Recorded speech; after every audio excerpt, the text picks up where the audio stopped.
dads, welcome once again to Parenting Mantra. Delivery का last trimester start हो चुका है, हॉस्पिटल कभी भी जा सकते हैं।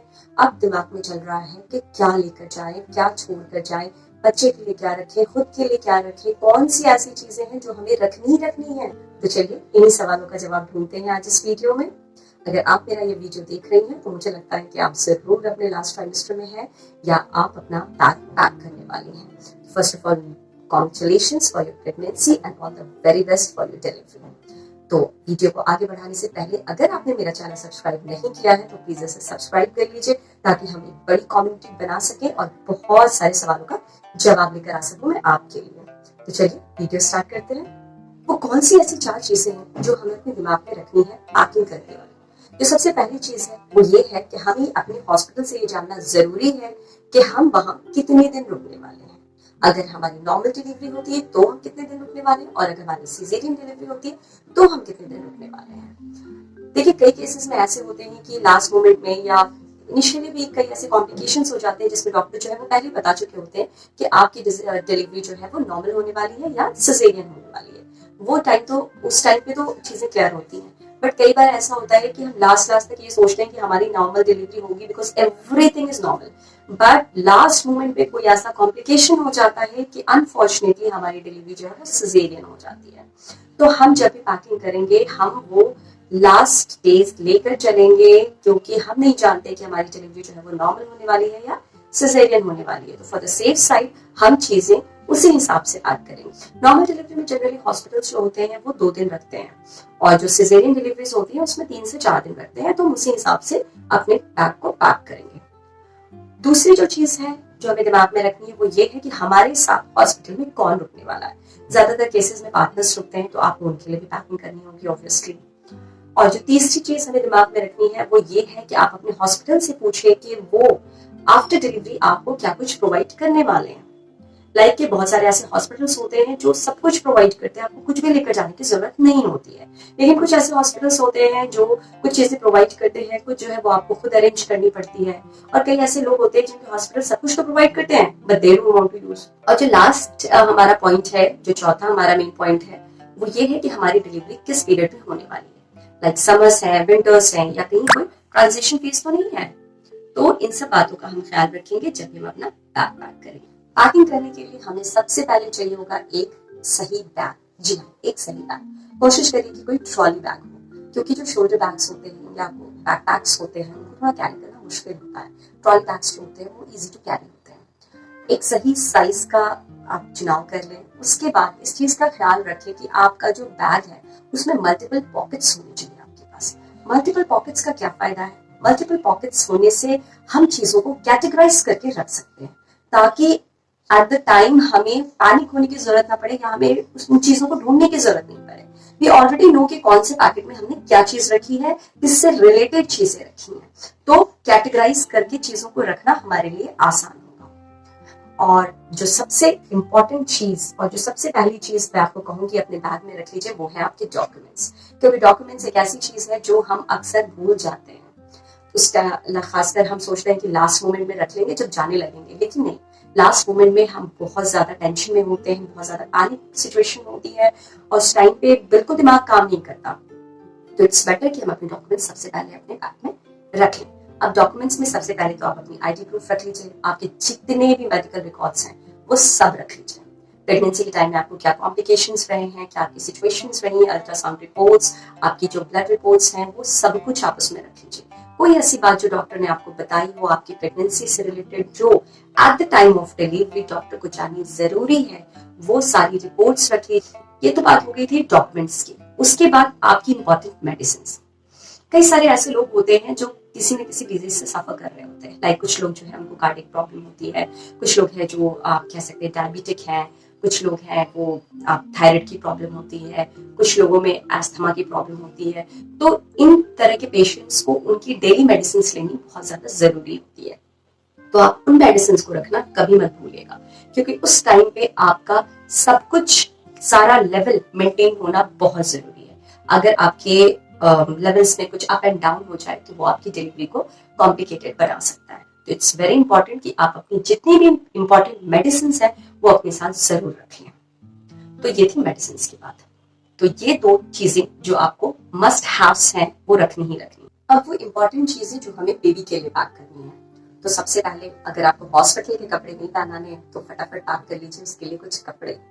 कपड़े जनरली हम इस टाइम पे यूनिसेक्स लेते हैं क्योंकि इंडिया में तो हमें नहीं बताते कि बेबी बॉय है या बेबी गर्ल है, तो इट्स बेटर कि आप ऐसे कलर्स चूज करिए जो कि यूनिसेक्स कलर्स हो, लाइट हो, ब्यूटीफुल हो, इस तरह के कलर्स आप सेलेक्ट करिए। कपड़े की जो क्वालिटी होगी वो बहुत ही सॉफ्ट होगी। आप जितनी अच्छी क्वालिटी का कपड़ा ले सकते हैं आप उतनी अच्छी क्वालिटी का कपड़ा ले लीजिए, क्योंकि इस टाइम पे बेबी की स्किन बहुत डेलिकेट होती है और अगर कपड़ा जरा भी कहीं पे कोई प्रॉब्लम हुई कपड़े में तो बेबी को बहुत इजीली रैश आ सकते हैं।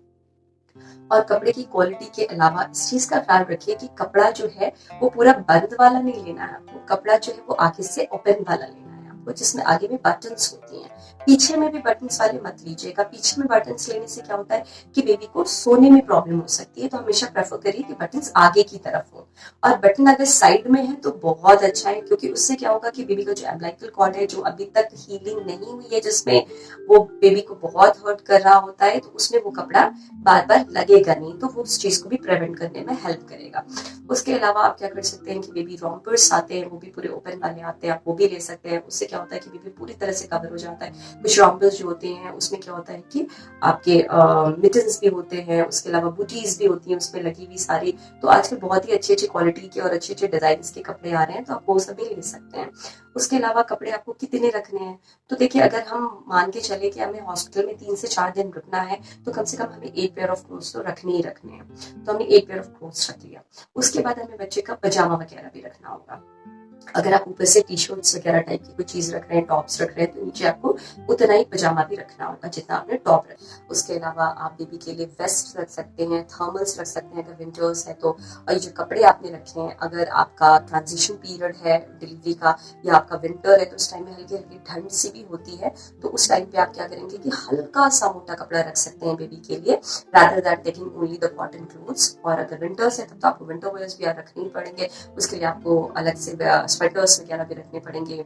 तो स्वेटर्स भी मुझे लगता है कि आपको एटलीस्ट 4 स्वेटर्स रख लेने चाहिए, और पजामाज भी आपको उस हिसाब से वो पजामाज भी आपको रख लेना चाहिए। उसके अलावा थर्मल्स हमने रखना है। थर्मल्स और वेस्ट पहनाने से क्या होगा कि बेबी जो है थोड़ा सा टाइट टाइट सा सेफ सा फील करेगा, उसे थोड़ी सी गर्माहट मिलेगी, क्योंकि हॉस्पिटल में क्या होता है कि एसी थोड़ा सा स्ट्रॉन्ग होता है, तो उस टाइम पे बहुत ज्यादा जरूरी होता है, क्योंकि बेबी जो होता है वो वॉर्म से एकदम से निकला होता है, तो हमें उसको बाहर के क्लाइमेट से बहुत ज्यादा प्रोटेक्ट करने की जरूरत होती है। तो उस टाइम पे हम बेबी को बहुत ही कंफर्टेबल फील कराने की जरूरत है।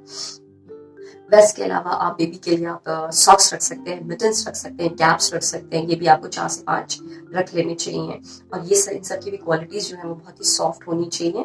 और अगर विंटर्स है तो आपको वुलन रखना चाहिए। कपड़ों के बाद जो सबसे इंपॉर्टेंट चीज है वो है बेबी डायपर्स। बेबी डायपर्स जरूर कैरी कर लीजिएगा, क्योंकि आपके हॉस्पिटल का स्टे जो है वो ऑलमोस्ट 4 डेज है, और एक दिन में 7 से 8 डायपर्स आपके यूज में आने ही आने हैं, क्योंकि इनिशियली बेबी जो है वो बहुत ज्यादा पूप करते हैं, तो बार बार आपको डायपर चेंज करना पड़ेगा। तो एटलीस्ट 30 डायपर्स जरूर रख लीजिएगा बेबी के लिए।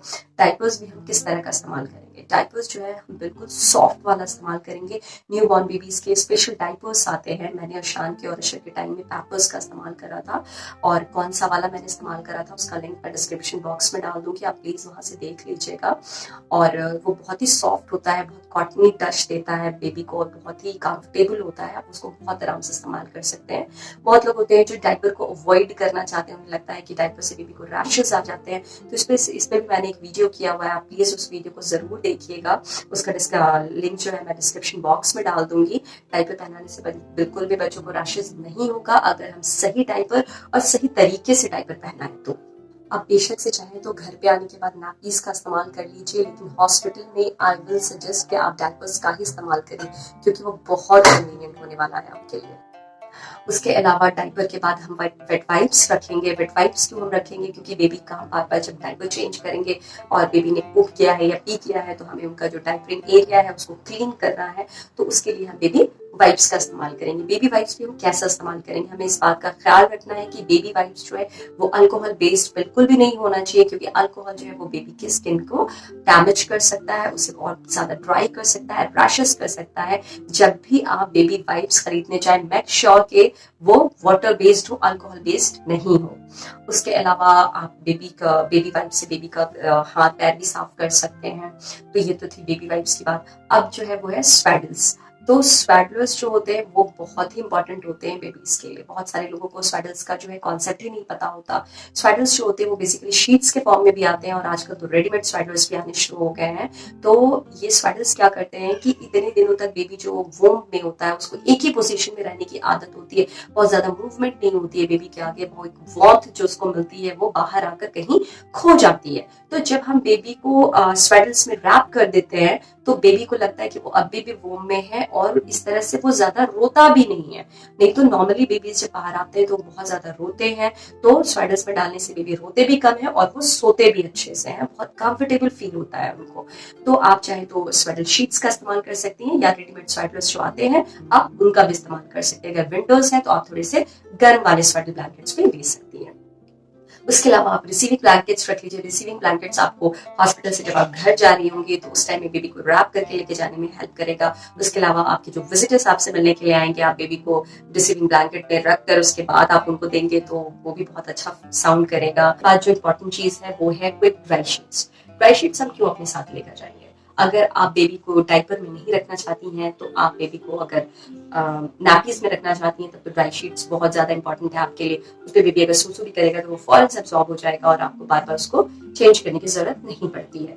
और अगर आप डायपरिंग कर रही हैं, बेबी को एक डायपर से निकाल कर दूसरे डायपर में पहना रही है, मीनवाइल कई बार ऐसा होता है कि बेबी पूप और पी कर देते हैं, तो इन सब चीजें उससे बचने के लिए, अपना बेडशीट खराब ना करने के लिए आप वहाँ पे ड्राई शीट्स का इस्तेमाल कर सकती हैं। उसके बाद जो इम्पोर्टेंट चीज है वो है आपकी फीडिंग कवर। जी हाँ, फीडिंग कवर इम्पोर्टेंट क्यों है?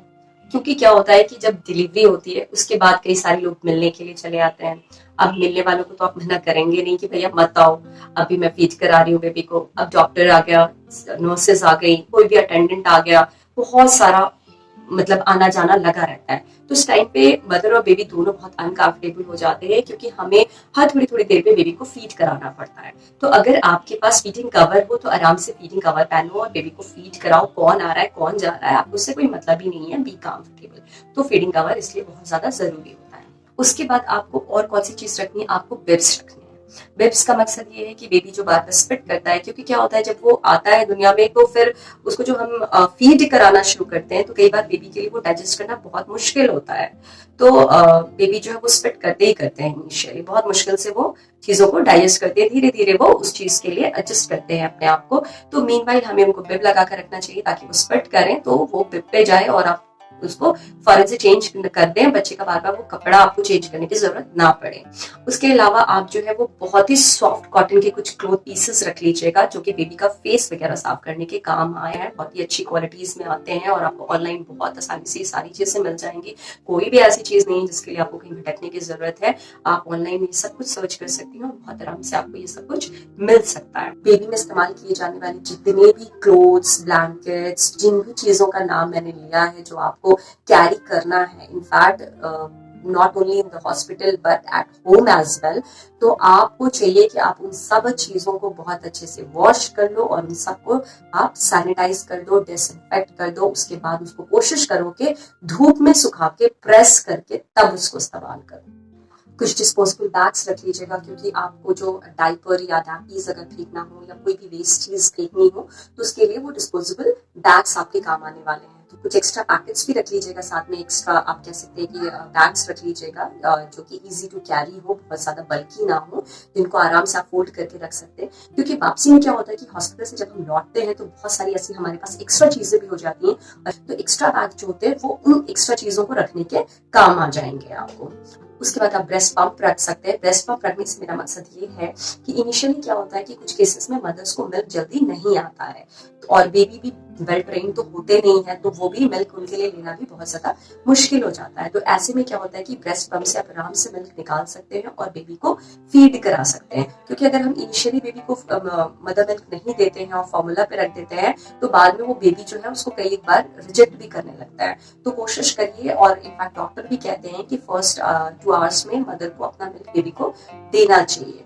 एंटीबॉडीज बहुत ज्यादा होती हैं इसमें, जो बेबी के लिए बहुत अच्छा होता है। उनकी इम्यूनिटी को जो है वो बहुत ज्यादा डेवलप करता है, इम्यून सिस्टम को स्ट्रॉन्ग करता है। तो जितना ज्यादा हो सके बेबी को मदर मिल्क दीजिए।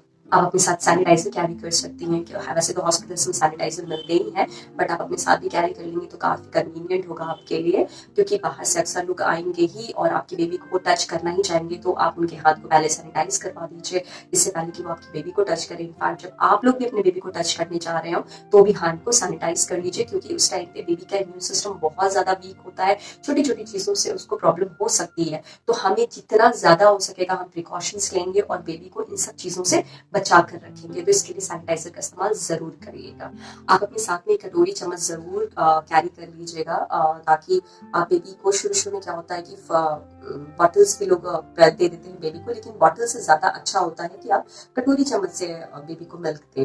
अगर वो मदर मिल्क नहीं ले पा रहे हैं डायरेक्टली तो आप उसको कटोरी में या तो मदर मिल्क या फॉर्मूला जो भी बना कर दें वो कटोरी में बनाएं और आप उसको चम्मच से पिलाएं, वो ज्यादा अच्छा होगा। आप बेबी केयर किट भी रख सकती हैं अपने साथ, जिसमें आप क्या क्या रख सकती हैं। आप उसमें नील कटर रख सकती हैं, बेबीज के लिए अलग नील कटर सामने है वो आप रख लीजिए। क्योंकि क्या होता है कि जब बेबी आता है ना तो उसके जो नेल्स होते हैं वो बढ़े हुए होते हैं, और अगर उन्हें हम कट नहीं करेंगे तो वो कहीं पे भी स्क्रैचेस लगा लेते हैं अपने फेस पे, स्पेशली वो हर्ट कर लेते हैं और फिर उनको फिर प्रॉब्लम हो सकती है उन सब चीजों से। तो आपको कोशिश करनी है कि आपको बेबी के नेल्स को कट कर देना है। नेल्स कट करने का भी एक तरीका है, ऐसा नहीं है कि नेल कटर से हमने अपने बेबी के नेल को पूरा यहाँ से लेकर यहाँ तक कट कर लिया, ऐसा नहीं करना।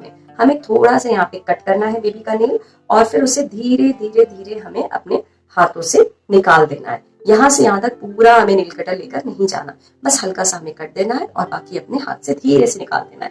क्योंकि बेबीज के नेल्स जो होते हैं वो बहुत टाइम तक बहुत ज्यादा सॉफ्ट होते हैं, तो वो इसी तरह से कट किए जाते हैं। उसके अलावा आप बेबी के लिए ब्रश रख सकती हैं, आप बेबी के लिए लोशन रख सकती हैं। बहुत सारे डॉक्टर्स जो होते हैं वो इस टाइम पे कोई भी लोशन या पाउडर इस्तेमाल करने से मना करते हैं, तो अगर वो आपको परमिशन दे तो आप बेशक से इस्तेमाल कर सकती हैं। आपके बेबी केयर किट में डायपर रैश क्रीम भी जरूर होना चाहिए। डायपर रैश क्रीम रखें आप, या आप चाहें तो कोकोनट ऑयल का भी इस्तेमाल कर सकती हैं, जैसे कि मैंने आपको पिछले वीडियो में बताया है। ये सब इस्तेमाल करने से क्या होता है कि बेबी को डायपर रैश नहीं होता है। तो जब भी आप बेबी का डायपर चेंज करें तो उसे बेबी रैश क्रीम या कोकोनट ऑयल जरूर लगा दें, ताकि आप उसको रैशेस से बचा सकें। और ये तो थी बेबीज की बातें। तो मेरे ख्याल से जितनी भी इम्पोर्टेंट चीजें थी जो बेबीज के लिए रखनी चाहिए थी वो सब मैंने आपको बता दिया है। अब बात ये आती है कि ममाज के लिए हम क्या रखें। अगर मैं अभी ममाज के बारे में भी वीडियो बनाने लगूंगी तो ये वीडियो बहुत ज्यादा लंबी हो जाएगी और आप बोर हो जाओगे। तो मैं एक काम ये करती हूँ कि ममाज की जो भी लिस्ट है वो मैं डिस्क्रिप्शन बॉक्स में डाल देती हूँ। आप एक बार डिस्क्रिप्शन बॉक्स चेक कर लीजिए और ममा की लिस्ट को क्रॉस चेक कर लीजिए कि आपने वो सारी चीजें अपने बैग में डाली है या नहीं डाली है। तो अगर आपको ऐसा लगता है कि बेबी से रिलेटेड और भी ऐसी कुछ चीजें हैं जो हमें अपने पास रखनी चाहिए हॉस्पिटल जाते वक्त, तो प्लीज आप कमेंट सेक्शन में जाकर जरूर हमें और हम सबको बताएं, बहुत अच्छा रहेगा। तो इसी के साथ मैं इस वीडियो को खत्म करती हूँ। मुझे उम्मीद है कि आपको मेरी ये वीडियो पसंद आई होगी और आपको कुछ तो नया जानने को जरूर मिला होगा। तो अगर पसंद आई है तो प्लीज इसे लाइक कर दीजिए और जैसा मैंने पहले आपसे कहा इसे सब्सक्राइब कर दीजिए। और अगर आपके फ्रेंड्स में कोई भी हॉस्पिटल जाने वाला है अपनी डिलीवरी के लिए तो उसके साथ जरूर शेयर करिए। And one most important thing I want to say, अगर वुड बी डैड्स ये वीडियो देख रहे हैं तो जो सबसे इम्पोर्टेंट चीज जो मदर को चाहिए होती है इस लास्ट मोमेंट में वो है आपका सपोर्ट। तो प्लीज सपोर्ट योर वाइफ्स और उनको बहुत सारा पैम्परिंग करिए, बहुत ज्यादा जरूरत है इस टाइम पे उनको आपके सपोर्ट की। तो इसी के साथ bye, take care, happy parenting.